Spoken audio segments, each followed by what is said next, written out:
नमस्ते। आज हम एक बड़ी ही दिलचस्प कहानी की पड़ताल करने वाले हैं। एक ऐसी कहानी जो मॉडर्न फिजिक्स और एक बहुत पुरानी माइथोलॉजी को एक तरह से जोड़ देती है। कहानी एक ऐसे राजा की जो असल में टाइम ट्रैवल कर गया। तो चलिए एक सवाल से शुरू करते हैं। क्या कभी ऐसा हो सकता है कि बस 20 मिनट का इंतजार लाखों सालों में बदल जाए? मतलब सुनने में तो ये किसी साईफाई फिल्म का प्लॉट लगता है ना? पर यकीन मानिए, ये एक बहुत ही पुरानी कथा का उसके दिल का हिस्सा है। तो ये देखिए, एक तरफ है ग्रेविटेशनल टाइम डायलेशन जैसा भारी भरकम साइंटिफिक कॉन्सेप्ट और दूसरी तरफ राजा ककुदमी की एक सदियों पुरानी कहानी। आज हम यही देखने वाले हैं कि ये दो बिल्कुल अलग अलग सी लगने वाली दुनियाएं आपस में मिलती कैसे हैं। ठीक है, तो सबसे पहले कहानी के उस हिस्से में चलते हैं जहां से सब कुछ शुरू हुआ। ये राजा की एक ऐसी तलाश की कहानी है जो समय से भी परे चली गई। और तलाश किस चीज की थी? अपनी बेटी के लिए एक परफेक्ट दूल्हा ढूंढने की। तो बात है सत्य युग की, जिसे गोल्डन एज भी कहते हैं। जगह है कुशस्थली, पानी के नीचे बसा एक अद्भुत राज्य। यही रहते हैं राजा ककुदमी और उनकी बेटी रेवती, जो बहुत ही सुंदर और गुणी है। पर राजा की एक ही टेंशन है कि धरती पर रेवती के लायक कोई लड़का है ही नहीं। अब जब धरती पर कोई हल नहीं मिला तो राजा ककुदमी ने कुछ ऐसा किया जो कोई सोच भी नहीं सकता। उन्होंने अपनी जादुई शक्तियों का इस्तेमाल किया और सलाह लेने के लिए सीधे पहुंच गए ब्रह्मलोक, यानी यूनिवर्स के क्रिएटर भगवान ब्रह्मा के पास। तो जब वो ब्रह्मलोक पहुंचे तो उन्होंने देखा कि भगवान ब्रह्मा एक म्यूजिकल परफॉर्मेंस का मजा ले रहे हैं। अब राजा ककुदमी ठहरे विनम्र, तो उन्होंने बीच में डिस्टर्ब करना सही नहीं समझा और चुपचाप इंतजार करने लगे। उनके मन में यही था कि भाई ज्यादा से ज्यादा 20 मिनट ही तो लगेंगे। जब गाना बजाना खत्म हुआ तो राजा ने ब्रह्मा जी के सामने अपनी समस्या रखी। ये सुनकर ब्रह्मा जी मुस्कुराए और फिर उन्होंने जो कहा उसने राजा के होश उड़ा दिए। उन्होंने कहा, हे राजा, तुम अपनी बेटी के लिए जिन लड़कों के बारे में सोच रहे थे ना, वो सब तो कब के गुजर चुके हैं। अरे उनके बेटे पोते सब खत्म हो चुके हैं। यही ये कहानी एक जबरदस्त मोड़ लेती है। चलिए अब इस पुरानी कथा को थोड़ी देर के लिए रोकते हैं और सीधा जंप करते हैं मॉडर्न साइंस की दुनिया में। देखते हैं कि आइंस्टाइन का नजरिया इस पहेली को कैसे सुलझाता है। साइंस में एक कॉन्सेप्ट है जिसे कहते हैं टाइम डायलेशन। ये आइंस्टाइन की थ्योरी ऑफ रिलेटिविटी का हिस्सा है। इसका सीधा सा मतलब ये है कि टाइम हर किसी के लिए एक ही स्पीड से नहीं चलता। ये इस बात पर डिपेंड करता है कि कोई कितनी तेजी से मूव कर रहा है या उसके आसपास ग्रेविटी कितनी ज्यादा है। इसको और आसान भाषा में समझते हैं।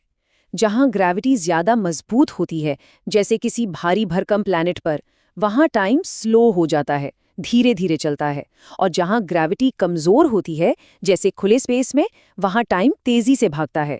कुछ याद आया? ये तो बिल्कुल वही बात है जो ब्रह्मा ने राजा ककुदमी को समझाई थी।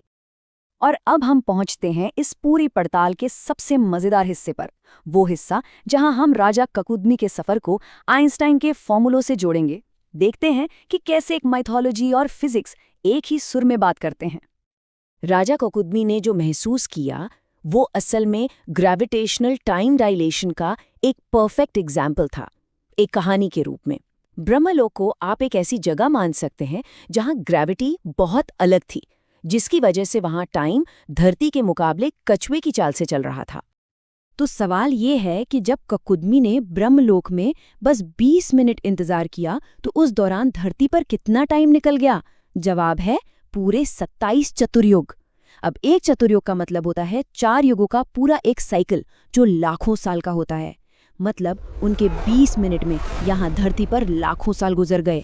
सोच कर देखिए, इतने टाइम में तो कितनी ही सिविलाइजेशंस बनी और खत्म हो गई। ब्रह्मा जी की सलाह मानकर राजा और उनकी बेटी जब वापस धरती पर लौटे तो उन्हें एक और जोर का झटका लगा। सिर्फ उनका राजपाट ही गायब नहीं हुआ था, बल्कि पूरी की पूरी इंसानियत ही बदल चुकी थी। कहानी बताती है कि इतने लंबे समय में इंसानों का एवोल्यूशन नहीं बल्कि डीवोल्यूशन हुआ था। सतयुग के लंबे ताकतवर इंसानों के मुकाबले इस नए जमाने के लोग कद में छोटे थे, कमजोर थे और उनकी उम्र भी कम होती थी।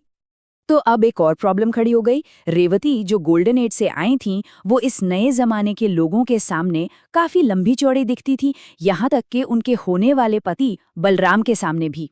तो बलराम ने इसका एक बड़ा ही अनोखा हल निकाला। उन्होंने अपना भारी हल रेवती के कंधे पर रख दिया और कहते हैं कि उसके वजन से रेवती का कद चमत्कारिक रूप से कम हो गया और वो उस जमाने के हिसाब से बिल्कुल ठीक हो गई।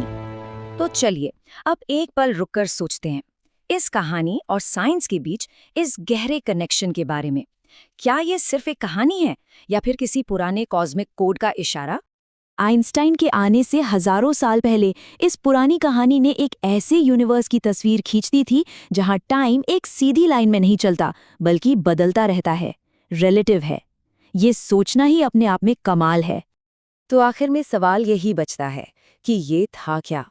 सिर्फ एक कल्पना से बनी कहानी या एक बहुत गहरा मैथमेटिकल सच, या फिर कहानी के पर्दे के पीछे छिपा हुआ कोई पुराना मैसेज? शायद इसका जवाब हमेशा एक रहस्य ही बना रहेगा। ऐसे ही मजेदार और इंफॉर्मेटिव वीडियो देखने के लिए हमारे ज्ञान और ध्यान इस YouTube चैनल को लाइक, कमेंट और फॉलो कीजिए।